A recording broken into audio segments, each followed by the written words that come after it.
Thank you all so much for coming out and welcome. We're going to ask at this particular time now, if you have your mobile devices on, will you please put them on the proper mode? If you put them on silent, vibrate, or turn them off. So if you would all take a time right now to please adjust your mobile devices to the appropriate mode. Before we go any further, I'm going to ask that each and every one to stand, and we're going to ask that Deacon Fred Stanton give us an invocation, please.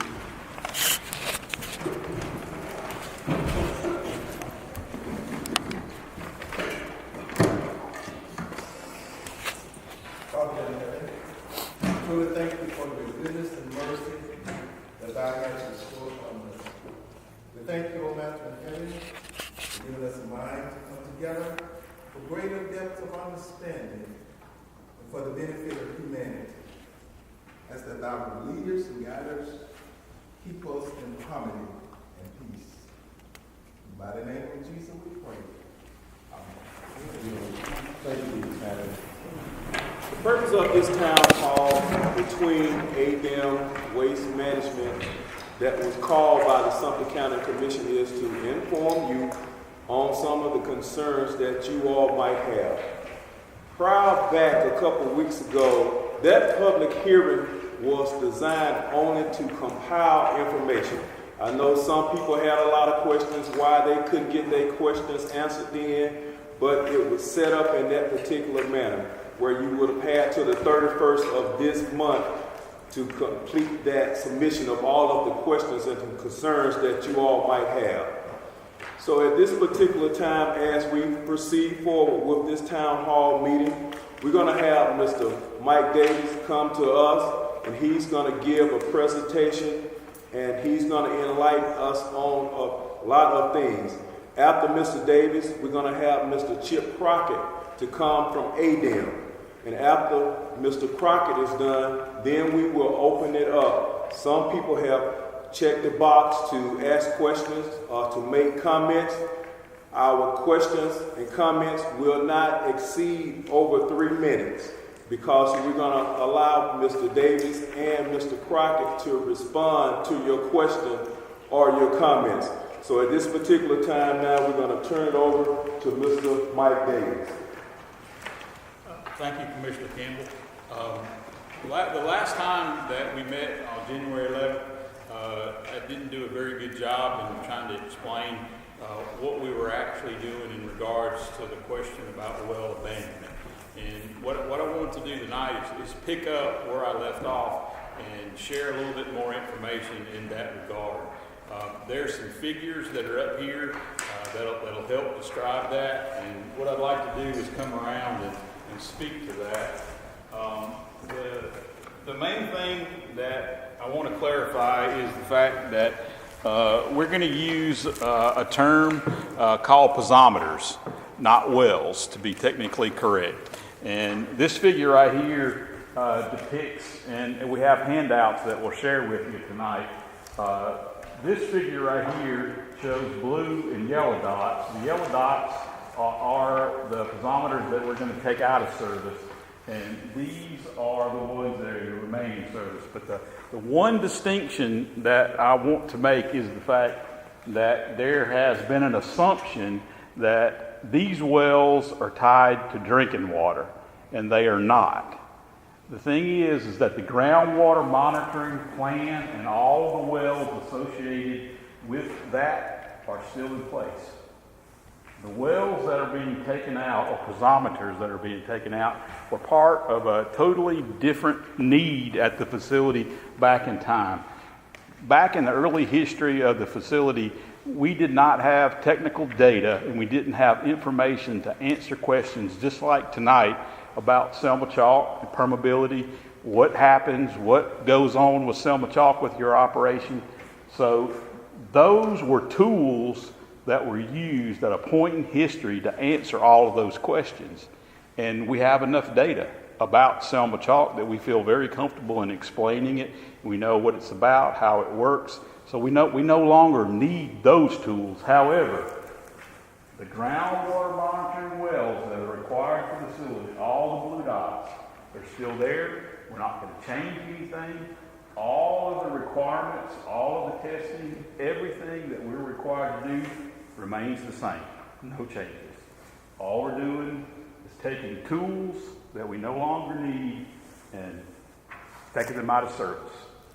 And these wells right here, because they are a well, we take cement and we grout them in. And so it's just like putting a concrete plug back in a keg. So that's what we're doing. And so that's what we're proposing with this amendment to our operating permit. Nothing to do with drinking water, nothing to do with the groundwater. So it's just a tool that we had in place to understand and gather many years of data in regards to what does Selma chalk do? How does it react? What's its properties? Those kind of questions. So that's what this amendment is about in regards to our amendment for this. Does that help answer the question?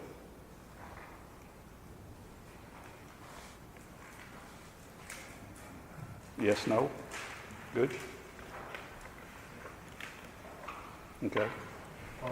Any of those wells designed? Not wells, piezometers. Piezometers. Stellars. We'll give it to you, Tommy. Are any of those you're talking about, or any other ones there to monitor earthquake No. faults or No. cracks or No. crevices? Is there any plan to put any of those in? No. You got to remember something. Basically, the seismic activity, and we'll talk about that here shortly. Chip, we'll just address it right now. You want to do it? Sure. All right. There's a question about earthquakes and faults, okay?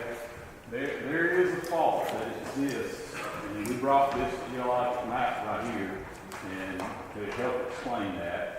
And I am not a geologist, and I'll work with Chip and we'll help you explain this, but here's the fault line right here, and here's the mill facility up here, okay?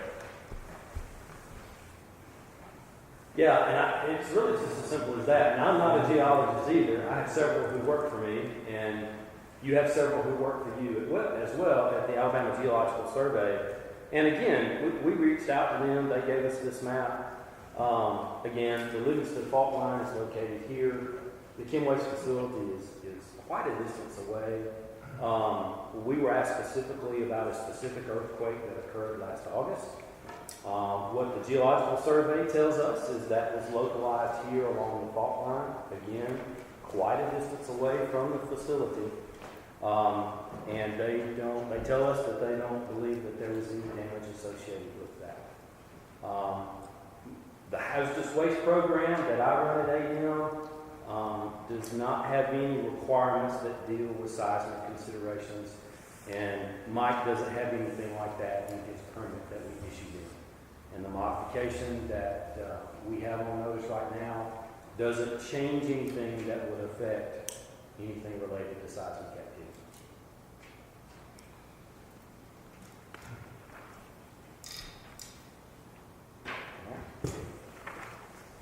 Yes, sir. Sir, in the last meeting, you explained that the wells under question were redundant. So you gathered the data you need, from the piezometers. What did they teach you? Is the first part of my question. And the other is, I see from the map there are other piezometers relatively close. So are you still gathering the same data from other sites? No, there's a distinction that has to be made. The wells that are going to remain in effect are for groundwater quality, okay? The wells that we were taking out of service, which are the yellow dots, those wells were primarily there to measure water to depth and to understand with Selma chalk the permeability factors that are there. If you want to get technical, we determined and we substantiated that Selma chalk is 10 to the minus 7. What that means is that if you had a bucket of water and you put it on the top layer, how long would it take for it to get to the bottom layer? 700 feet. That's roughly 10,000 years. And we didn't have any data that we could substantiate and fall back on to prove that statement. So that's what the yellow dots are representing, are all those years of data that we collected to be able to stand here and tell you, yes, that's what the geologist said, and yes, we substantiated that. And there were 5 wells, I thought, in the beginning, but it looks like we have more than 5 here. Total wells to be abandoned? Pardon me? The total number of wells to be abandoned? Yes, sir. Yes, there's 17 to be abandoned. 17. But there's more than 50 that are part of the groundwater monitoring plan, groundwater quality. And as we grow, we will add more wells. Now, I would assume that those don't have anything to do with where the waste is stored either. There are probably other sampling sites for that, or are they one and the same? Well, the wells are in specified engineered points so that if there is a problem with where the waste is stored, we'll pick it up and have a detection point to be able to monitor what's going on. So yes, they are directly related to waste placement at the facility. Thank you. All right? Any other questions? Where's well CA1? Oh, I don't know off the top of my head, Steve. Rob, do you know exactly right here? I don't ask him. He's looking.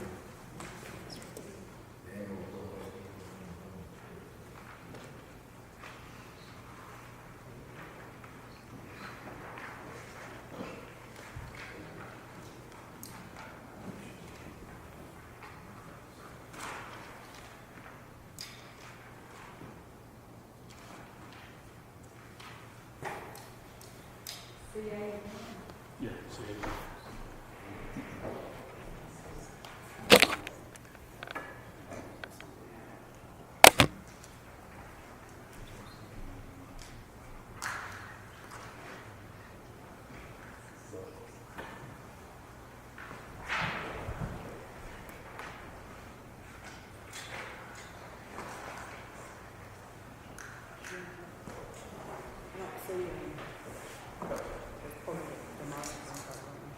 Look at page 5282, 50-18 of the permit.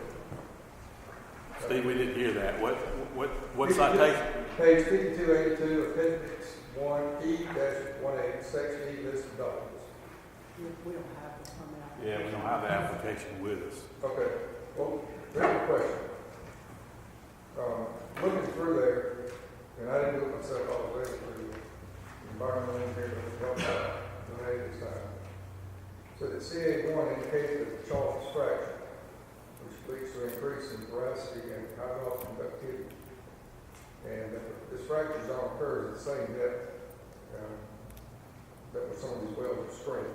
Can you talk about fractures? Yeah, I'd be glad to. And I'd like to refer to this slide right here. I believe the term is stertitial cracks is the way that it's actually defined. And what that means is that Selma chalk is layer after layer of lime rock. And due to the weight of the lime rock, it'll have a crack in it. And that crack is called stertitial. And if you took it apart and you tried to flake it out and look at it, you may have one crack that would be, 5 feet or 6 foot, but they terminate. They don't go up, they don't go down. They're stertitial to the strata that's there. So in regards for its ability for liquids to travel, at some point they may travel a few feet, they may travel a few inches, but that's what those cracks are. This depiction right here shows the fact that Selma chalk has an average depth of about 700 feet. When we build a landfill, we go down about 75 feet, and then we put in our monitoring wells. We currently put in monitoring wells into the Utah formation. Now, that formation right there is where if there is a problem, we'll pick it up in that aquifer. This aquifer right here is salt water. This is not where the drinking water comes from. This is high salinity right here. Where the drinking water comes from is actually, you have to go through the Utah, you have to go through the Gordo, and you get to the Coker Formation, which is right here below that. And we have that on that other handout right here, which is actually 1,900 feet. Up here in this strata right here, this Selma chalk that's 700 feet thick, yes, there are little tiny cracks and little tiny fissures that exist, but they're stratical to the overall strata that is there. So it's not like there's a big crack and it goes 15 miles or it goes all the way through. That's what all of these little yellow dots represent, is trying to answer that question in regards to where groundwater and what moisture does within Selma chalk. And we answered those questions. Hey, Mike, show the liner construction before it even gets to the chalk. In front of you here, you have the liner system right in front of you. Right. Oh, thank you, Matt. 8 feet of liner. Yeah, we brought this here in the fact that when we go down and we excavate out the lime rock, we go down 75 feet, and then what we do is we put in structural fill, which is at a engineering specified compaction rate. And then what we do is we put in a layer of sand, and then we put in a leachate collection sump and a pipe, and then we put in a 3-foot layer of compacted chalk, and then we put in 60 mil HDPE liners. Now these liners, they are welded together. Just like you weld steel, we fusion weld these liners. So it's one giant contiguous, like a big giant garbage sack. And then we put in another layer. We put in a layer, a liner, another layer, and then we put the chalk in that we actually put the waste in. These liners come up, they come over the top of the trench, and then we put them in anchor trenches so that as we fill the landfill up, and then we mound over the top when we're done, we'll open the anchor trench, we'll put a liner over the top, and we'll weld it closed, and then we'll put Selma chalk and topsoil and grass in. But that wasn't what the first bits were done. No. There is an evolution to how we manage our facility based on how the rules were updated and promulgated. So yes, the early trenches did not require liners. So describe the early trenches. The early trenches basically were excavated into the Selma chalk and the material was placed there. But the unique thing is that is why all of these wells exist right here, the yellow dots, was to figure out if anything was going to move or anything was going to happen in the unlined cells. And the second line of defense are all the blue dots. And they're going to remain in place. No changes. Everything's the same. And as of today, as of right now, there is no migration. There is no issues. The Selma chalk basically does its job. Any questions? Any more questions? Ms. Kiker? I'm interested in where the waste comes from. Does it come from foreign countries? No, ma'am. Also, or is it just U.S.? No, the primary sources of waste are from within the continental United States. We do get waste from Puerto Rico and the Caribbean. We do get some waste from Guam and some of the outliers to where the federal government has military installations, but we don't accept waste from, like South America or Canada or anybody like that. Has the company ever violated the EPA and state regulations since you've been there? Not since I've been there. Not you, but beyond you. As far as losing our circular status, EPA circular status? Any violations? Well, we're not perfect, and yes, we have notices of violation from time to time with compliance issues, yes. And we've had notice of violations from EPA. We've had notices of violations from ADEM. That's very revealing. I just wondered if the original sales are not lined whatsoever. That's correct. Nothing to protect. How are you keeping them from leaking into the groundwater? Because of the geology. The Selma Chalk is probably the most unique geological formation in North America. And that's why these yellow dots are there, is because we needed to substantiate that and have proof to give you the reassurances that truly what they say about Selma Chalk is geologically true. Although they have leaked beyond the sales. When you say leak beyond the cells, what do you mean? What do I mean? Yeah. I mean the toxic waste went beyond the underlying sales. To my knowledge, that's never happened. Maybe we need to find out for yourself. Well, if you can give me an example, I'll be glad to research I it. know the Attorney General of Alabama sued Chemical Waste Management for violations there. Illegal waste, for example. Well, if you can give me the exact example of what you're talking about, I'll be glad to research it and give you an answer on it. But as far as waste leaking at a mill and impacting drinking water and groundwater, I have no technical evidence to say that that's happened. Right.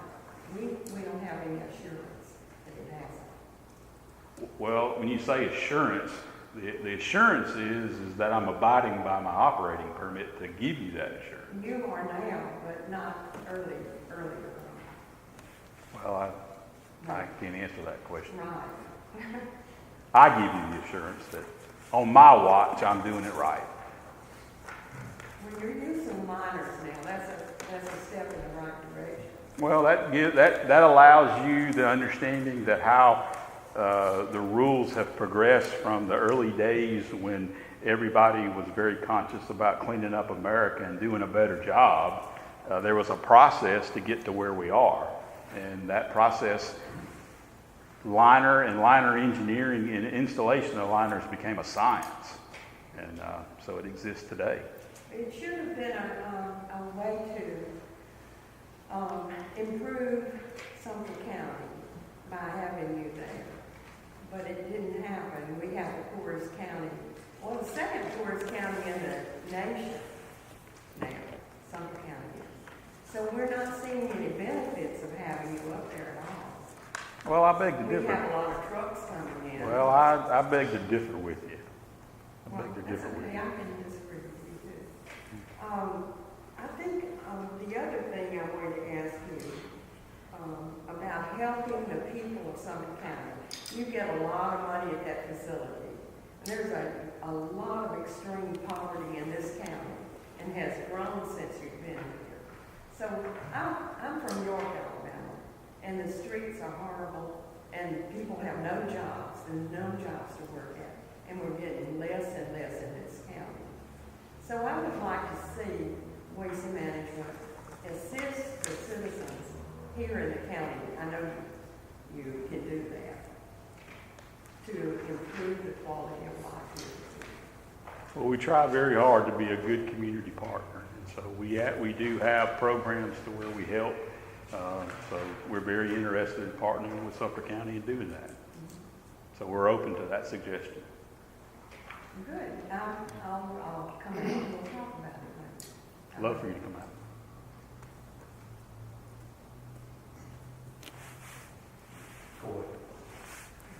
Mr. Oswald? Sir, I was going to say, I don't expect to solve all of Sumter County's problems, but I would like to know that you have our safety and the interests of our community at heart. I feel a little better about that today than I did at the last meeting. Well, thank you very much. Safety and environmental compliance is part of our overall culture, not only at AMEL, but for our whole entire corporate structure. So, I mean, you can't imagine how much pressure it is on a garbage truck driver in a metropolitan area to be accident free.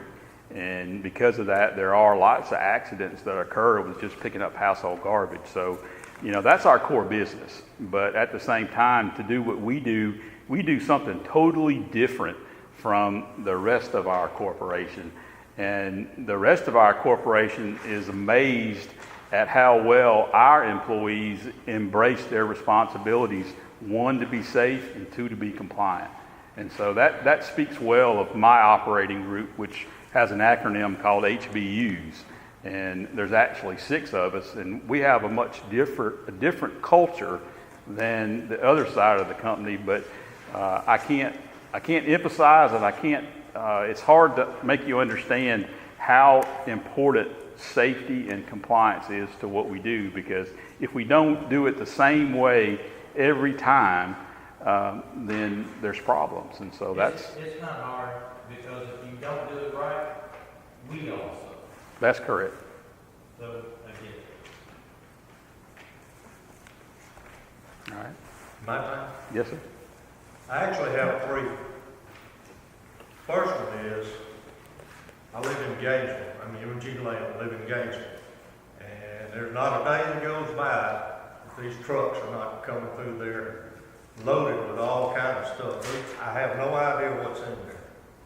I have no idea what kind of precautions to take should there be an accident with some of these bigger. We're totally out of the system, because all this stuff had taken place before I even found out about it, first meeting. I know Kim Waite's been there since, I've been in here since 2006. And my question is, what is being done to prepare the community should there be some kind of problem? Now, I know now they're unloading train cars in Greene County coming across through Gainesville every day, just about it. And what is that stuff? What effect does it have? You can follow some of these trucks dripping on the road over there. Now, what effect does that have? Now, number 2 question is, I go out Highway 116, and when I stop and I look in the ditch, there's water running down that ditch. That's a runoff from somewhere. Now, I've worked with these membranes quite a bit in industry, and I know there's hydrostatic pressure coming up as well as going down as well. Now, is there some kind of effort made to make sure this stuff's not coming back up and getting in the groundwater and going in? Yes, sir. I'll be glad to answer that question. To start in reverse to answer your question. To answer your question about the water in the ditch. You see this rainwater pond right here? That's at the corner of Highway 116 and 17. That is rainwater that's collected so that the sediment would fall out, okay? When it rains to the point to where these 2 ponds right here, I use them and I pump the rainwater up here to wash trucks. But if I have a torrential rain and I can't use all that water and I meet my requirements for discharge, then that rainwater is let go to the creek and into my creek. What does that water contain? It's just rain. You wash your vehicles. No. Wait. I use the water to wash trucks. When I wash a truck, then I collect it in a 5 million gallon tank farm. And then I reuse the water. If I can't use all the rainwater, then I'm going to overflow. I can't contain it, and that's rainwater. It's just rainwater that falls from the sky. And you believe that too? I'll show it to you. I would really like to see it. I would like for you to come see me. So you test that. We test that. What do we do if there's an accident when they turn that corner there in Gainesville? If they flip a vehicle over there. Call 911. Call 911, and then between the emergency response and hazmat response and first responders, then the appropriate people will deal with it. I hope they better than our ambulance and police service. 45 minutes to get there. Mike, What can we do in the meantime? Mike, if I may, the trucks are properly placarded by the federal and state government. and those trucks carry safety data sheets in those trucks. It's called a manifest. So whatever they're transporting, they have all the safety data that the chemicals are transporting, so that when there is an emergency or spill, the emergency responders know how to clean it up. Can I say something about that? Sure. All right, like you said, it turns to further the rest. You're not gonna be looking for that. So we can't hear you. We can't hear you. I was saying, say one of the trucks breaks, the truck catches fire, or someone's critically injured in that, you're not gonna be looking for that. If you're, I'm a nurse, and just because I'm a person's not gonna be looking for that either. Because your first instinct is to take care of that person. So, it's all So good. Let me give you, I'm not gonna look for a handout that tells me what's in that truck before I can try to help the person. all I'm that's in saying it. is that's the federal and state requirements of the trucking Department of Transportation. It's no different than a tanker of fuel going down. You see tankers of fuel. If you look at those tankers, there's placards on there. And it basically tells you the types of chemicals they're transporting. There's no difference in that in what comes to our facility. So under the Department of Transportation, they're to follow certain guidelines in which they are to follow.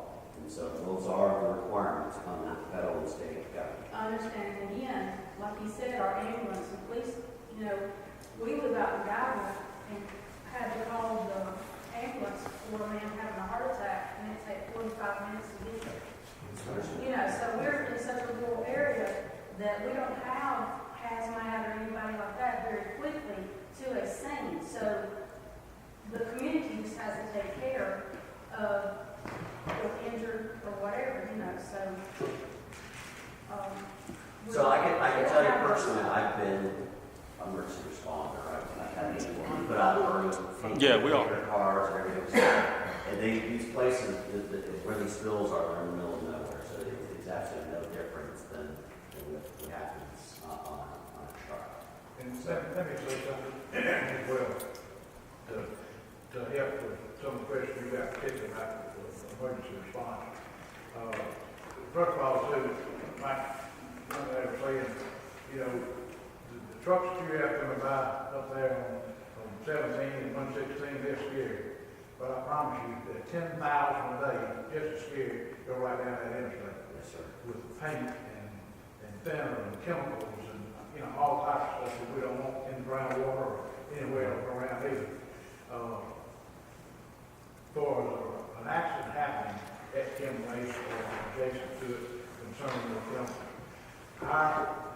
the city of Livingston Fire Department and Ambulance Department have a hazmat team that is trained for hazmat removal or operations, whatever. And we would answer that because we have a mutual aid agreement with Waste Management that supersedes what the county would do. We would come in, our ambulance and our fire department would come in to a call at that facility for a hazmat type call. And that is funded through Waste Management. Well, I spent 37 years in industry and almost as much time with military training, chemical, biological, nuclear elements. And I understand placards on there, but you come through Gainesville and flip a truck, ain't nobody in Gainesville gonna know what that little sign means. And we've got 45 minutes, people trying to get somebody out of there with all these chemicals and stuff laying in the road, cars going by. We have no training. We know not what's going on. We have no idea what's going in the Kim Waste. And, it's like it goes into a big hole up there, but when is it coming out of that big hole? We're all aware of that explosion in Russia from the mines where they put all the chemical stuff in the ground, and over time it reacted. Now, are we looking at something like that? And if so, what kind of training? How do I know I can get help for people that are injured in that kind of stuff? Mike, I think what people are talking about, kind of relates back to page 24 of the permit. Talks about the vision contingency plan, which is section G of the permit application. And that's a ADEM requirement. And, code 335.14.5, that's .04.2. Members of fire will release hazardous waste or constituents threat or could threaten health or environment. Has this ever been implemented? Yes. Can you give us an example? Sure. There are things that happen at the facility from time to time, and whether it be, a fire or a spill, we do implement the contingency plan. It is extremely rare. I only know of one occasion in my whole career to where we implemented the contingency plan for a truck, and actually it spilled in York at the railroad track. And we went down and cleaned it up. But when we implement the contingency plan, we do have our own fire department, hazmat team, first responders, and EMTs to where we manage it on site. And then in the event that if we do deem it to where we need help, then the agreement that Tom referred to is implemented to where we work with the Livingston Fire Department, the Sheriff's Department, the Sumter County EMS, and 911 for notifications and implementation of the contingency. All right, so are all the data sheets and everything updated like they're supposed to? Yes. Now, what about the little local fire departments, like volunteer fire departments, the Geiger, the Angel, and that? Are all you say if they responded to a spill, would they know how to handle something? Yes. No offense, it took you 5 minutes to get the man in house. He was right there in front of the fire station. It takes, we have people. We got 10 folks. We got 45 or 50 folks. 45 to 50 minutes for somebody to get to us. And that's a key thing. See, I wasn't aware that y'all had your own fire department. And, We did. and EMS. We do. Can we call y'all the Geiger? Well, the thing about it is that we try to assist the community whenever we can, but for liability reasons, we just don't respond. It's just like, for example, when the tornado hit Geiger, yes, we responded. We went up there and did everything we could. But when there is an accident, what we try to do is like, for example, some of our employees are both on Sumter County Rescue and Sumter County EMS. So what we do is we allow those employees to be on call, and if they are needed to leave the facility and assist the community, then we allow them to leave their job immediately, take a company vehicle, and go assist the community. But as far as using our equipment, sometimes we got to make a judgment call, but usually, we try to do everything we can to help. But the local fire departments, do they know what's going on? They have the data sheets. If they were to respond to a truck. Yes, those are all made available at the facility. If they need training to deal with. Pardon me? They are trained, the local volunteer fire departments are trained in the hazmat stuff? They're supposed to be. I don't know if they accept that responsibility, but they are notified and made aware of it. So I hope they are. May I answer that? Yeah. Each volunteer fire department gets money monthly, and they use it at their own discretion to get involved in whatever method that they're supposed to use. So they have funds in their department, and it's left up to the citizens to make those fire departments do what they're supposed to do with those funds. I want to make one quick comment. I'm not going to sit here and let somebody say my Anderson Department fees. If you're going to say something along facts, it did take some 40 minutes to answer the particular call you're talking about. The time that the city of Livingston Ambulance Department and Rescue got the call from the 911 system, we were 5 people and 2 ambulances at that rescue in 7.5 minutes after receiving that call. I made a call. I saw it. James? Beg pardon? James? No, sir. He was talking about the press lines. Yeah, I made a call. I saw that. I was there. I was there. But what I'm saying is,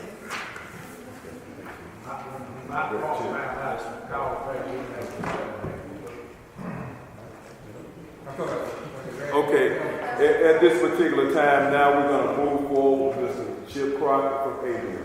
All right, sir. Thank you, Commissioner. Welcome, everybody. Again, my name is Chip Crockett. I'm a manager at ADEM. I'm over all of industrial hazardous waste, permitting, compliance, and enforcement.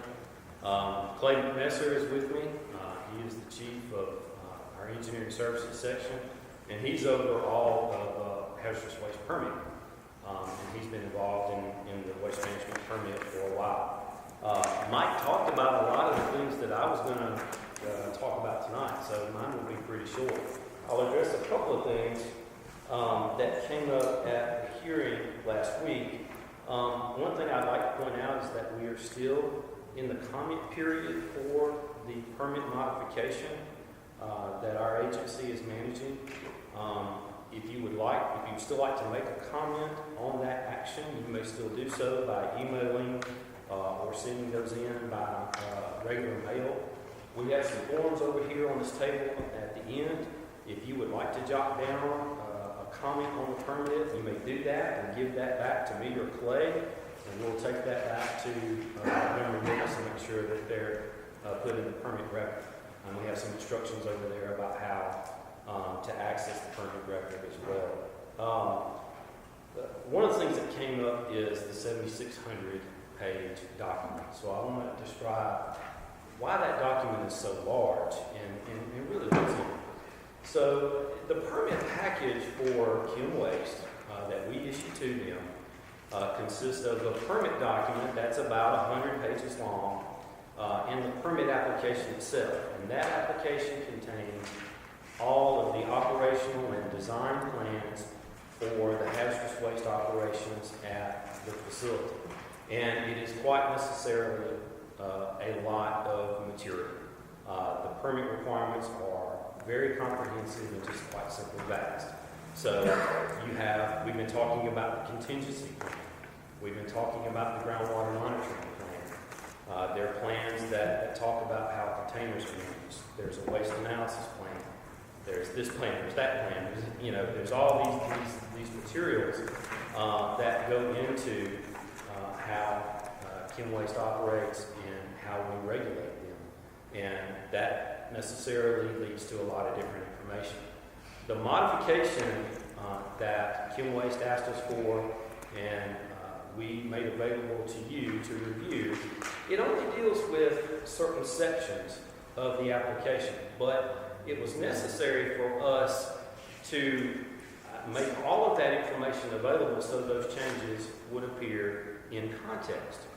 And we included a fact sheet, and in that fact sheet, in the very front of the package, there was a list of all of the changes to the permit and the permit application materials.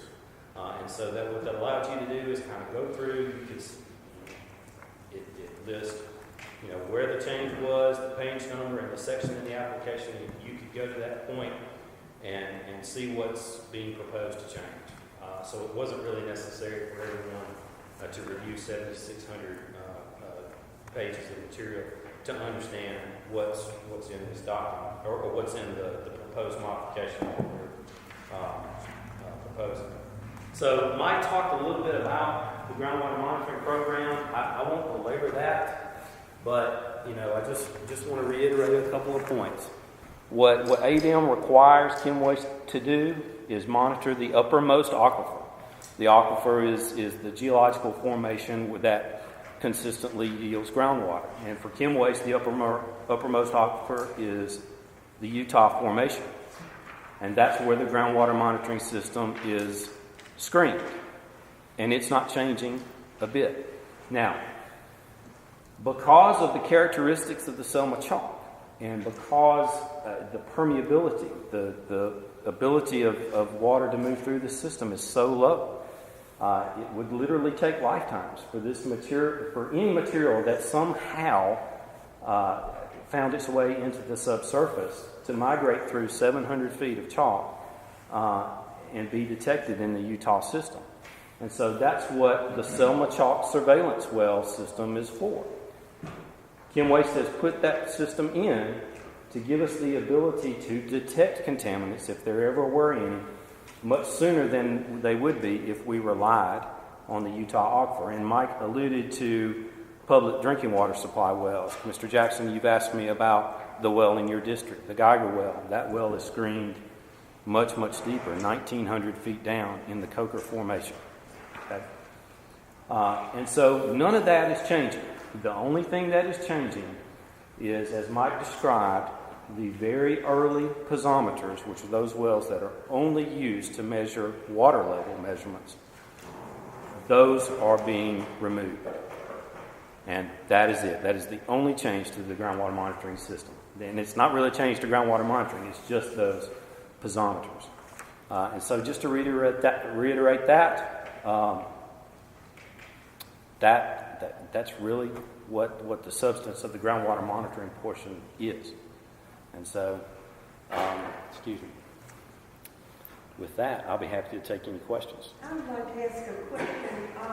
Who is guaranteeing there will not be a migration of toxic waste down in further? Well, Kay, I don't know that anybody can give you that kind of guarantee, okay? But we have layers upon layers upon layers of safeguards that start when waste arrives at the facility to when it's finally disposed of. You said layers of what? Layers of requirements that go into that.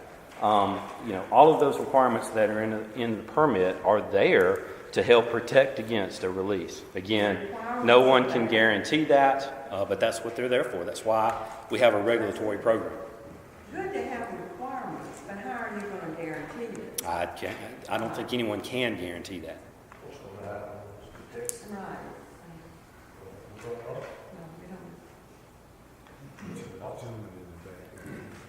Yes, sir. Do plans exist, procedures, so if we have a situation where we have a chemical that is migrated through the chalk, we can get in there and do something about it? And then the other question was, is there an emergency on a large scale collaboration for the community around about is there a plan? Mike, you may have to help me with some of this, but yes, there are requirements in the permit that if something is detected, there is a scientific procedure to make sure that detection, if it occurs, is repeatable, that we understand why it's there. And if it's confirmed, then Mike is required to give me a plan to address it.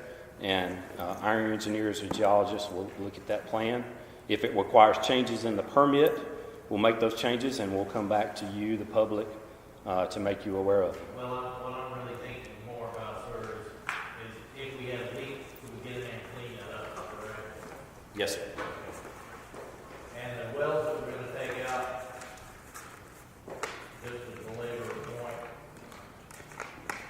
we get that same data somewhere else. As far as leaking is concerned, we get that information. Yeah, the wells don't really tell you anything about leaking because they were never sampled for constituents.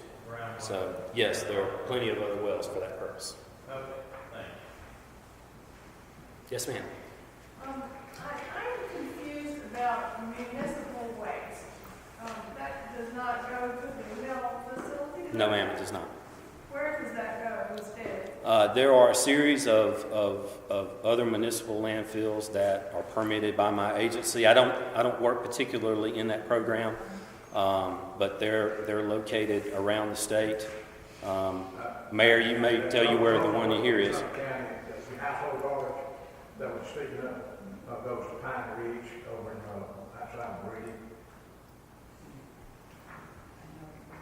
which is good. It's a completely different type of operation than this for household garbage and that type of stuff. Yes, sir. I went to Thunder Water Authority 3 years ago to find out how the water was. So they invited me back with a black man to test the water, put the calcium in it, and put the NSF chlorine in it. And I asked him one question: do you put regular chlorine in it, logging bleach, or NSF chlorine? I said, that's a big difference.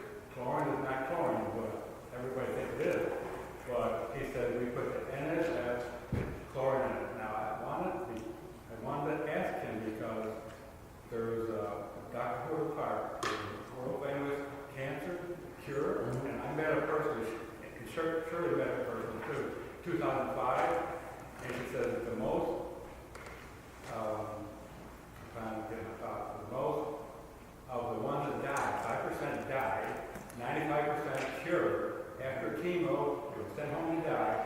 She cured her, but in Mexico, she kicked out of the United States. AMA kicked her out. Rockefeller conglomerate kicked her out. When she comes back across the border, many times she's put in jail. Okay, so her lawyer came up before she spoke and said, Ms. Clark is the most persecuted woman in the world. She found cause of cancer and the cure for cancer. I got her 3 books on cancer and 1 on AIDS. She cured 95% of AIDS. She died in 2009 in her sleep. But I talked with her for 10 minutes, and there was 50 people behind me. That's how famous she was. And I said, the water quality is your key, isn't it? She said, yes. She said, the scourge of bottled water is an epidemic of cancer. She said, write a book because the government has mandated isotopes alcohol in all our food products, all our water especially. She says, bottled water is the worst because we drink more of bottled water. And she said 5% that died, we monitored them, why they died. They were back to bottled water or contaminated city water, which 51% is bad. We are in a good area right now. Our test is wonderful. And we got a $4,000 water machine at the house. And all the James hospitals have that machine in it. They cure diabetes, cancer, they save limbs. It is a five-step thing. There's acid water, there's 8.0, there's 8.5, 9, and 9.5. We use 9.5 alcohol. And I said, my dad was cured of cancer. The doctor gave me 2 months ago, not 6 months, 2 months. And he went back down the court to another nutritional doctor that cured cancer for 45 years, Dr. Page, and he went back to the same hospital that I operated on, and he said, the doctor said, what'd you do? You're supposed to be dead. He said, I went to the cancer center in Largo, Florida, and in 6 months, there was not a cancer cell in my body. He went back to the same hospital, the nurse came in with the stats for blood. He says, I can't believe this. What to do? Pure water, and it's with insulin from horses or pig's pancreas. The beef one does not work for cancer. And Dr. Page said 3/4 of the ones that have diabetes, if you live long enough, go with heart attack and diabetes, you will develop cancer. So Eli Lilly made it. They stopped making it. But Dr. Hoover Clark said when I talked to her, he gets tons of it in Mexico. If you got cancer, get a doctor, get some from Mexico, 5 units a day in your body, open your stomach, and they did 6 months cure cancer. Now, this water is from a tap at Greenville, at Sumter Water Supply, and it tests wonderful. From the tap, not from my water machine, from both. So I am confident that you have good water here, and there might be problems down the line, but I believe what you're saying. But please monitor what, and don't have the people forget about white chlorine put in water, because if you contaminate, the whole thing is gone. We brought up, there were 50 of us that were required, not required, but asked to bring our water sample. All the water from the well was contaminated because the well digger, when he left, poured the wrong kind of chlorine in. She said the whole well was contaminated, and it was a gassy crowd, you know. And then there was only one that passed her test, and it was Latvier. It was a French company that sprayed the water bottle with vodka. She said if the government sprayed the bottle of water with vodka, no cancer. Thank you, Chip. Okay, thank you all very much. We thank Mike and Chip for go ahead on and answering some of the questions. At this particular time now, we're going to move into our comment and questions period. We have first up Mr. Milburn G. Lamb. He's over there. That was me, that was my question a while ago. Okay. Thank you, sir. Thank you. Only thing I'm concerned about is if there is an accident or if one of these wells show up with contamination, what happens then? I mean, what procedure do we follow to clean up the spill in downtown Gainesville? What procedure do we follow if we got contaminated water in the well? And, you know, I'm in the dark. I have no idea. I think all of that comes with where I asked you all today about the evacuation procedures that I've been questioning for years about some type of evacuation practice or procedures that needs to take place within that area that might answer the question. Yeah, I'll be glad to answer that question. If there's a truck spill in Gainesville, what would happen is that we would notify the emergency response contractors that there's a telephone number on the hazardous waste manifest that's there, and we would call that number, and then a response team would come and take appropriate action to clean up and get the site prepped so that there's no imminent impact to the environment and to anybody involved.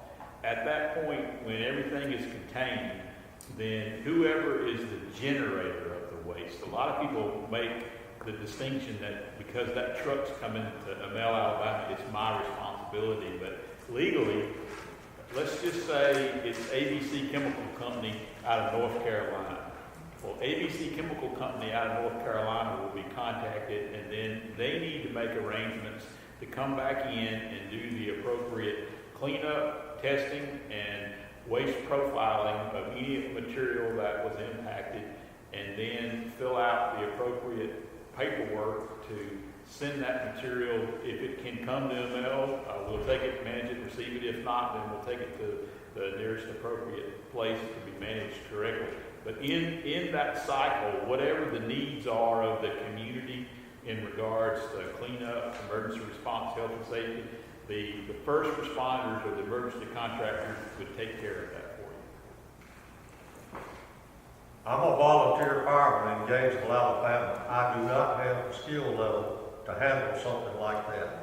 And I doubt seriously, very few other than Livingston Fire Department or yours would have anything to handle or know how to handle. That's where I look at Chem Waste. They need to be training us how to handle this stuff. I have no idea.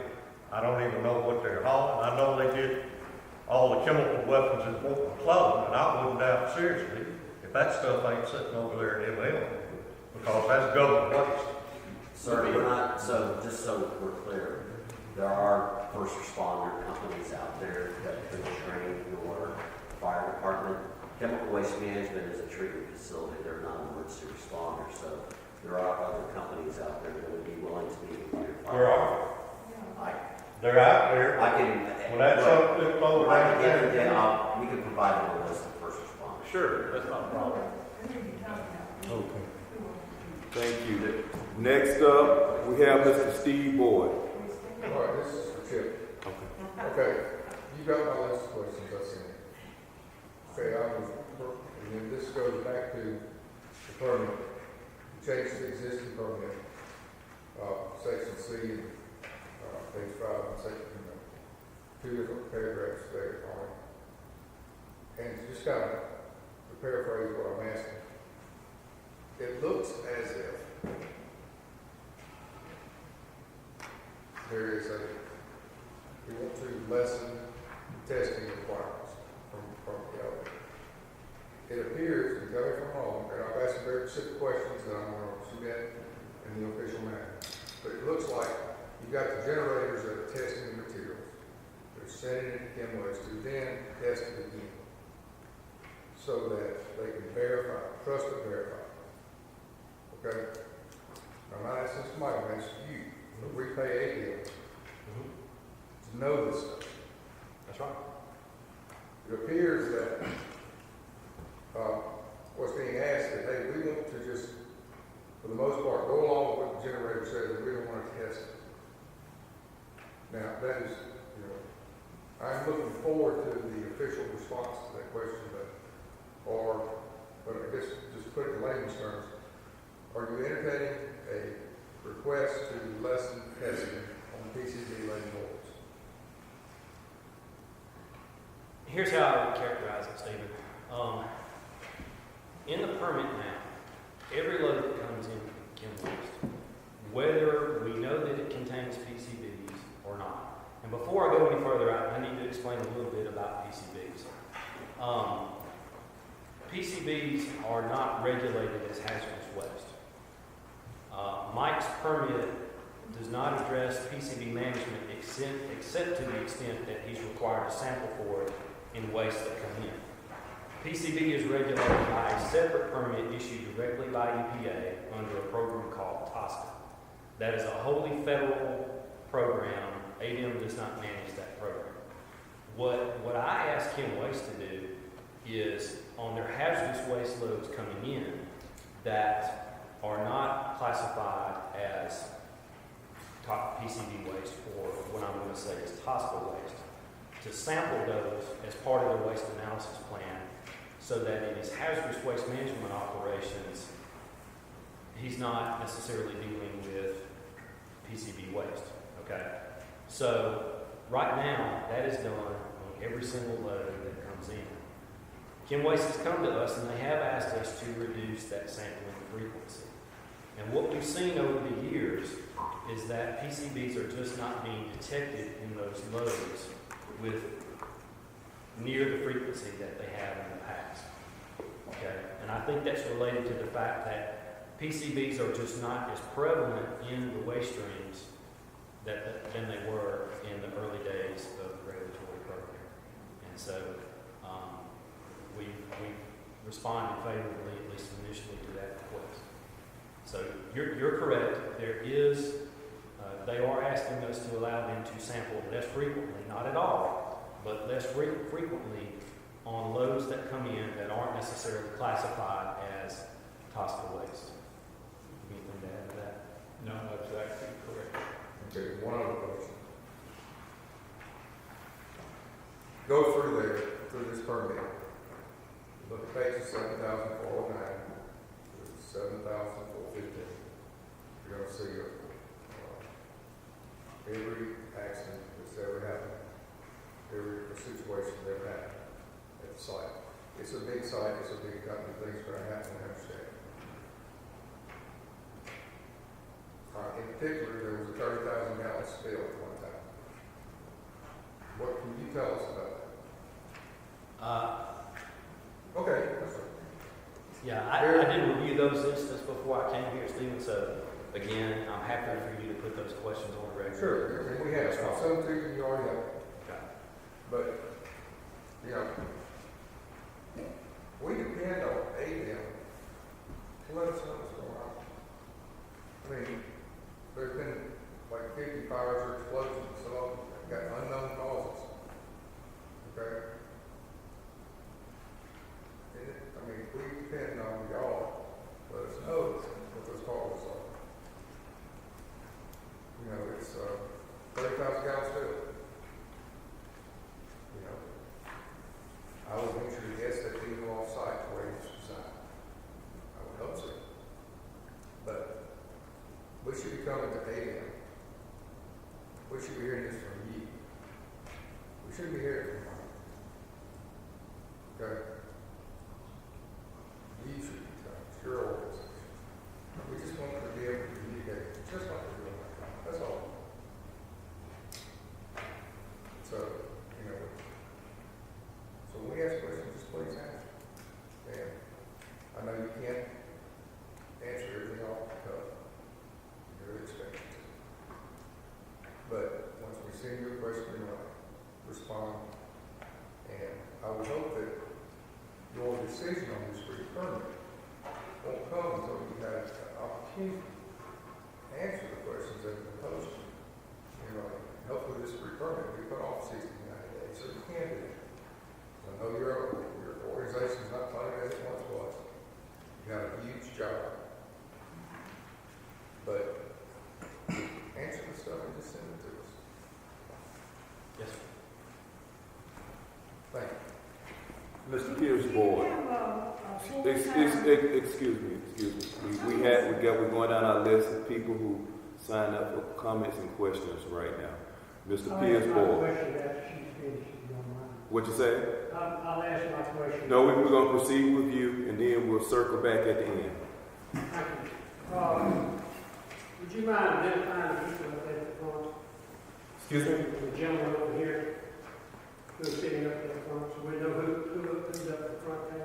Okay, if everybody can identify themselves. Sure. I'm Chip Crockett. I'm with ADEM. Mike Davis, Waste Management. I'm Ashley Cousins. I'm working with Waste Management. Marcus Campbell, Chairman, Sumter County Commission. Commissioner Armstead. Commissioner Ezel, District 6. Renee Fauché, Willis Graham. I'd like to thank the county commission. Priscilla Jackson, District 1. I'd like to thank the county commission for doing this commission. We really appreciate it. Gives us a local landowner a chance to find out what's going on.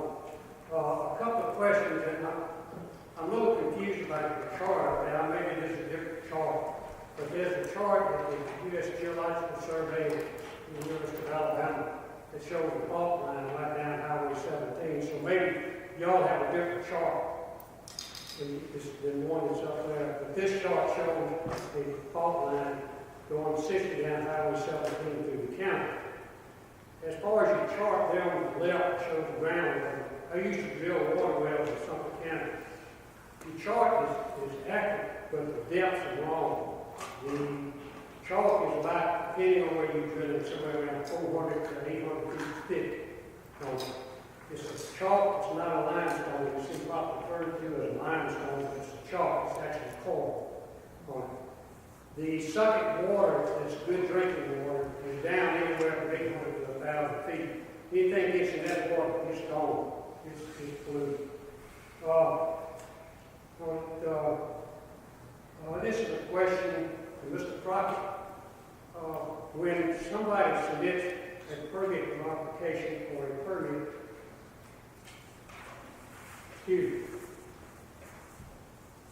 does anybody submit a fee? And if so, what fees do they submit with that permit modification? Yes, sir, Mr. Boyd, there is a fee structure that's built into our regulations. I don't have it in front of me, and so I couldn't rattle off the specific fees that are paid for specific types of permit actions that come in. But yes, sir, there is a fee that is paid. Can you respond back to us what they pay in fees? Yes, sir, I can. Okay. On your map up there in the center, in rectangular drawing, and I'm going in, say, I'm assuming the top part is north. In the northeast corner, there's a lake, and that lake is spring fed, and going north from that lake is a ditch, and that ditch is spring fed. And my final comment, Mr. Davis, keep the surface water. I don't want to go across my property. Thank you. Next up, Mayor Clark.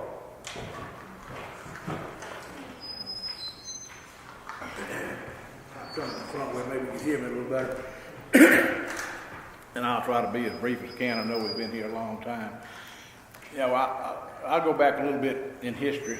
I think me and Ms. Kiker and a few others in here have been here since the beginning.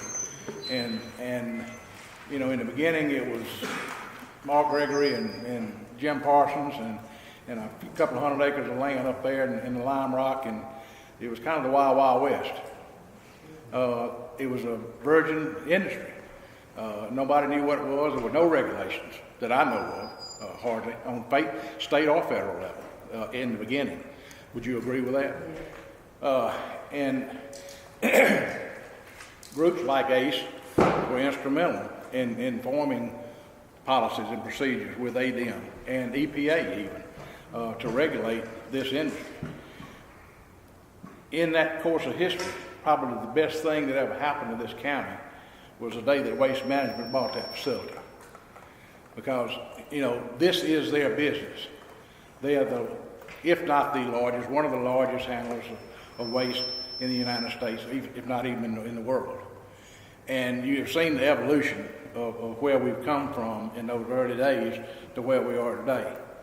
And, you know, being their business, you know, they're not, you know, it behooves them to run it properly. And the way that ADEM sets it up and the way that EPA sets it up. They're in it to make money for their shareholders and profit holders, and to have violations and not having it run properly is certainly not in their best interest. Now, and to go back to the comment that you made, also kind of was alluded to in the first meeting is, you know, somebody said, well, where are the jobs? What good are they doing here? What good have they done? And some people say, well, I think you said, you know, you see no good that's come of it. And I really beg to differ there. And not only just with the tax money that they pay, there's not hardly any local county agency does not receive funds from Waste Management. Many of them, from library systems to volunteer fire departments, would not even be able to function without the money from the waste tax. Every elected official here at that last meeting 2 years ago, 3 years ago, went back to Montgomery to get the rate structure on the taxes redone where it'd be more beneficial to the county. And that's starting to happen. The waste tax is starting to go back up. And at that time, Waste Management was the best thing since sliced bread. What's happened in those 3 years? Nothing. They haven't changed the way they do business. They're still a good, sound corporate citizen. Now, I'm all about the public safety part, just like, and I think I can help with some of that.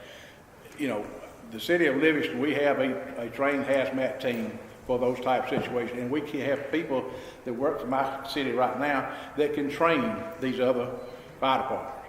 And I will stand here tonight and say, if you contact me, I will get you in touch with my chief, Kevin Brunson, and we will set up a training program for not only your department, but Geiger, ML, Belmont, anywhere that wants to come up, send a couple of people at a time to go through. Because the main thing that I learned, I sat through 2 sessions of about a 6-day thing. The main thing about not just a hazardous waste spill, but even a car wreck with the oil and gas and things, the main thing is to know what not to do. And sometimes instead of what to do, because sometimes what you think you're going to do is going to get you in more trouble. So anyway, we would be glad to try to start helping, particularly the communities that are located in the geographic area of North Sumter around that thing, to have where you will have a comfort level of having some first responders to know kind of what to do, at least to stage the area before their professionals get there from whatever cleanup company is coming to do it. And I know that Edward said, ADEM's job, Steve, just like you said, is to keep us informed, and it's a check and balance system.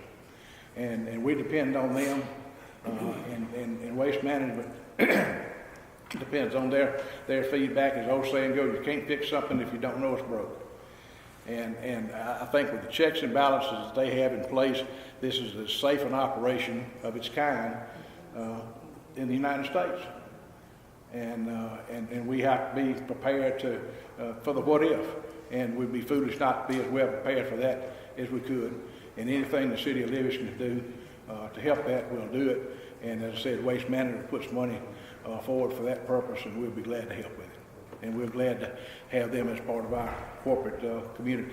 And one other thing I wanted, because it was brought up to me after the meeting, that somebody even said, well, you know, businesses have not come here because of Waste Management. I've been an elected official in this county for 42 years.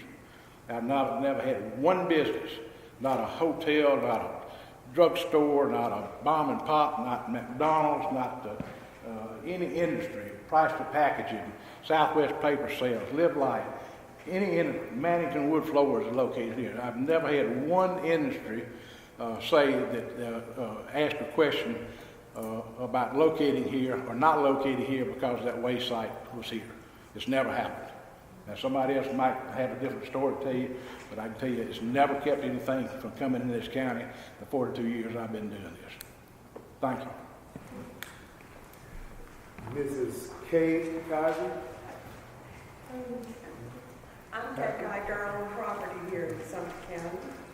My mother was born here, my grandmother, my great-grandmother, my great-great-grandmother moved here. And raised children. I have a question about the 50 milliliter liner. And how long does that liner, how long is it guaranteed? And the other was the ADEM personnel at the facility. Are they there every day, or how often is there an ADEM personnel at that facility? That's two questions I have. Okay. Well, I'll take the personnel question. I'll take the I'll take mine. You want to go first? I'll go. Ms. Cocker, there is no guarantee on the liner systems for a metal. Thank you. I knew that. But I will tell you this, is that we understand the chemistry in what attacks liners, and through our waste approval process, we do not put chemicals in there that attack the liner. So, we take all precautions when we construct the landfill and we place the waste in there to maintain the liner integrity. So that over the course of time, the anticipated life of a liner is anywhere from 1 year to a couple of 100 years based on how you choose to operate and what you choose to line your landfill with. So we got 2 liners at a mill. So we got double protection. Okay, I'll take the personnel question. Kay, years ago, until, don't quote me on this, approximately about the year 2000, we had a permanent office at the landfill site. That was the result of a legislative mandate that was repealed at that time. And so that office was closed, and that practice was discontinued because the mandate was repealed. So there's not an ADEM employee on site every day. We have a team of inspectors that visit Chem Waste periodically. Now, I don't generally talk openly about the frequency that we go because it's always unannounced. And so I don't want Mike to be able to anticipate where we're coming. I will tell you that we at least go once per year, sometimes more. We send a team of inspectors, usually 2 or 3, and at least one of them is my most senior inspector. We don't send young folks to Chem Waste. We do 3 types of inspections. We do a general inspection where we look at all of the operations. We do a type of inspection called an operation and maintenance inspection, where we go and we observe Mike's groundwater monitoring team sample their groundwater wells to make sure that they're following proper procedures. That is usually arranged with the facility ahead of time because I need to know when they're sampling their monitoring. And then there's a third type of inspection where we actually go and we take groundwater monitoring well samples ourselves. And that's done every 2 to 3 years. Periodically. Now, I'll just ask one more question. Has ADEM ever violated U.S. EPA regulations? Not to my knowledge. No. I want to add one thing to Chip's comment so that everybody understands about the audit process. Like Chip said, ADEM comes on an infrequent basis and they audit. But our customers have a regulatory obligation to come to our facility and audit, and they do on a regular basis. They also choose to hire independent engineers and consultants to come and audit our facility. And then there is a group, they go by the acronym CHUMEG, and CHUMEG, they represent about 500 corporate companies, and they audit us. The point I'm trying to make is that we maintain an operation and a culture to where we understand what we have to do, and we have audible facts available at all times for any type of audit to substantiate what our operation is in regards to the specific questions that ADEM asks, or EPA, or our customers, in how we're complying with rules and regulations and performance standards. So an audit is part of our everyday operating criteria, or to be able to deliver audit issues. Mike, let them know about third-party labs do our groundwater. True. A lot of our analysis is done not in-house, but by third-party independent sources. And we share and we split samples with EPA and ADEM on a random basis to corroborate the analysis. Mr. Terry Roswell.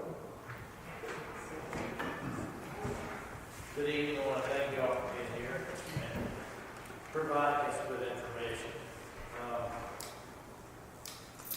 want to circle back to something that was said earlier.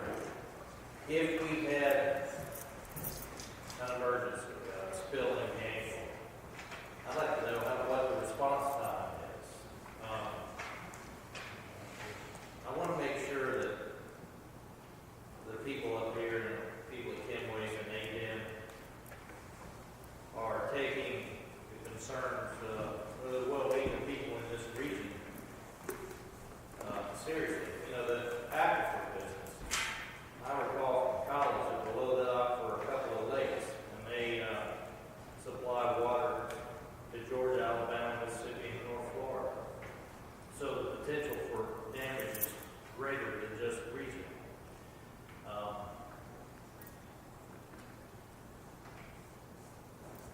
That concerned me. I feel better about it tonight after some of the things I've heard. And the questions really I have at this point are those emergency plans that now I know exist, are they practiced? Do we have people in place to handle them? And what are the response times for that? Because it comes down to that really. If something goes wrong, do we have a method for dealing with it? Thank you. I'll answer that part of the question. For the emergency response and the contingency part of it, yes, we do regularly practice and we do regularly train. Good. The response part of it is a tough question because it depends on what type of situation exists or what type of a responder. I would venture to say that if you had to have an independent third-party hazmat to respond, it would probably be 30 to 45 minutes before those people could get there in regards to first response. And then after first response and incident command, I would imagine it would probably be within the hour after the assessments are made of what equipment and what necessary manpower needed to be mobilized to take care of the situation. So it sounds like very quickly you'd have hazmat team and hazwalker leadership on site. To the best of our ability, yes. Thank you. Okay, Mrs. Olivia Logston. I just said my piece. Okay, all right, okay. Okay, all right, okay, thank you. Okay, and the young lady who was over here had a comment, ma'am? I'm through, thank you. Okay. You done? Yes, sir, my question was answered. Okay, thank you. Okay, at this particular time now, Commissioner Armstead has a comment about the volunteer fire department, some information that he want to bring forth to you all, Mr. Armstead. Good evening. I'd like to kind of piggyback off what Mayor Tardy had talked about as far as the hazmat. Several years ago, as he indicated, the wage tax bill was revamped somewhat to allocate additional funding for hazmat. And right now, the funding, I think it's about $4,000 per month, goes to the city of Livingston because our legislative delegation felt that the city of Livingston was more capable of handling and dealing with a hazardous material waste at the particular time. But at any time that Gainesville, ML, or any other fire department or first responders would like to apply and receive some of those fundings, it is available, because their first thought was that you didn't want to split it up 18 different ways at first, at least have one fire department or first responding unit to be able to at least respond to a hazard material spill or whatever have you. So the city of Livingston has been doing a great job as far as getting prepared, and as Mayor Tart said, that they're more than happy to share the expertise that they've learned and gained over the last couple of years to the other volunteer fire departments. So those funds are available to other fire departments for additional training, identification, all those things. Just wanted to share that with you all. Thank you. Thank you, Commissioner Armstead. Okay. I want to make sure that everyone that signed in did check the box if they did have a question or comment. And again, we want to thank Mr. Crocker and Mr. Davis and all the representatives from ADEM and Waste Management for being here. And thank you all for your concerns. But we don't want nobody to leave if you have a question on your heart. So at this time now, is there any other comment or question? Yes, sir. My name is Andy Rinsberg, and I teach geology here at WA. So I have a geological question. Chip, isn't this formation, the Utah here in red, isn't that under a rather high hydrostatic pressure? Being under 800 feet of, or 700? I don't know the technical part. Well, we have the bored well just outside the courthouse. When it was first drilled, around 1850 or so, the water reached the surface. Now that's a little farther south than ML, but it seems to me that there are wells nearby that are free-flowing wells. I mean, they're not pumped. They just, you drill the well down to the Utah and the water comes up to the surface. Isn't that so? Okay. Well, what I mean is, if God forbid, there was a fracture that went from a trench all the way down through the chalk and opened up a route for the water to go through this otherwise impermeable chalk, the water would not flow down. The water in the Utah formation would go up. So, they're talking about the Utah being contaminated by water dripping down is I think, a mistake. I think we should be more concerned about the local spills more than anything. I mean, I think the greatest danger is from a truck spill. So, thank you for doing a good job. I appreciate it. Okay. Thank you for listening. Okay, thank you. Again, everyone, tomorrow is the deadline where you can submit your comments or questions to ADEM. Tomorrow is the last day, and then they will respond accordingly.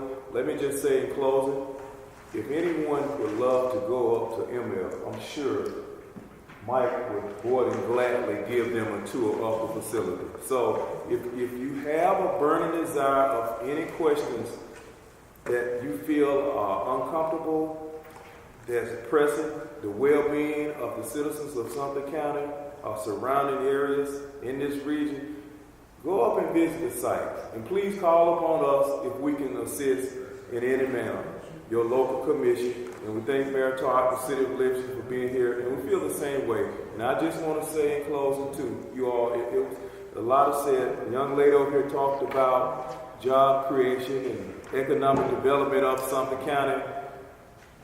We know safety is the number one thing with waste management, and I pray and hope that you all will take that to heed and go and visit again. I'm gonna circle back to that. Go and visit if you have a concern. And we're grateful for you with your concerns, and we're grateful for Waste Management being the partner that Waste Management is for Sumter County.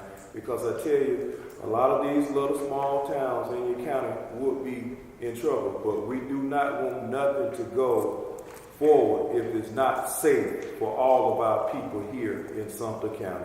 So thank you very much. You had a comment, Commissioner? Yes, sir. I would not like to close without thanking Tim and Mike for letting us be clear on what was carried out at our last meeting.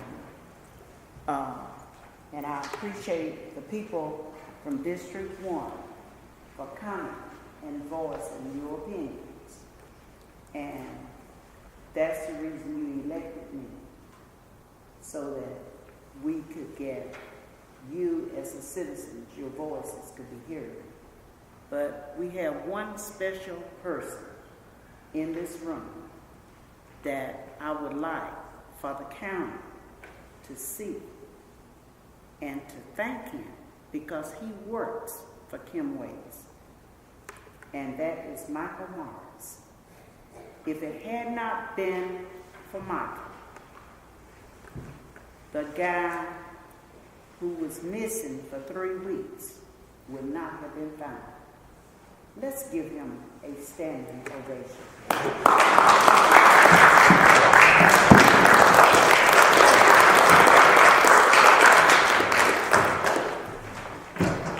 Michael went over to Green County and did what our law enforcement officers should have done. And if it had not been for Kim Waits teaching him, as well as our volunteer fire department funds, he would not have been known how to do this. So we appreciate it, Michael, and thanks a lot. Okay. And I know, yes, sir, Mr. Jordan. One comment, the problems people have with downloading the PDF document, I think, caused a lot of this. When you can't access information, there's a lot of questions that go unanswered. Is ADEM taking steps to get a printed copy available for any future permits or anything like that available, and advertise it or notify people where they can go see it at a local library? We're at a disadvantage from downloading a 7,611 page PDF document. Yes, we do. Yes, sir. Yes, sir. Yes, sir. ADEM has brought the documents to Sumter County. We were closed because of the weather conditions, and Commissioner Ezel has taken the documents over to the library right here in town. So they're right at the library in town. If anyone wants to go and take a look and get information from the documents, it's 14 binders with a lot of information, but they're over at the local library here in town, where you can go in a section, a private section, and review the documents here in town. To answer the rest of your question, sir, for the next permitting action that we do, we'll give consideration to doing and practicing it. Make it publicize where it is. Yes, sir. Thank you. It was, I did let him know today when we met that we do not have broadband all over this county, and that is a dire problem in Sumter County. So that is one thing that Sumter County does need. We need broadband. You're right. Thank you. Officer, you have a question? It's more of a comment. Okay. Probably not to my mayors. This might have to talk with Chief Brunson. My name is Will Shelton. I know I'm a little out of uniform for what I'm about to say, but actually I'm also on the fire department. I'm a part of one of these hazmat teams that the mayor's talked so highly of, a hazmat technician. Going over, y'all have to give me a little late, as I was also on duty answering the call, but I know the comment was made something about training for the volunteer departments and stuff like that, and the mayor elaborated that we do offer that. And as one of the hazmat instructors for here in Livingston, we do offer it for minimal to no cost. You can just kind of reach out for us, and would be more than happy to allow more people to come take our hazmat class and get the certification, so they would be better suited to also respond in closing, before we go, also, we have 2 more volunteer firefighters in here. Mr. Buck Crockett, I'm sure he assisted Mr. Morris in a great manner. Also, he's an employee with Waste Management. And also, we have Mr. Milton Whitfield, who's also a volunteer firefighter in the community of Boyd. So there's a lot of unity there with our volunteers here. So please be assured. And again, when you have further questions, by all means, just ask them. If you want to go visit the sites, I'm sure Mike and all the other great people at Waste Management will take you all around. Again, thank you all very much for coming out. Drive safe and have a great night. Thank you all.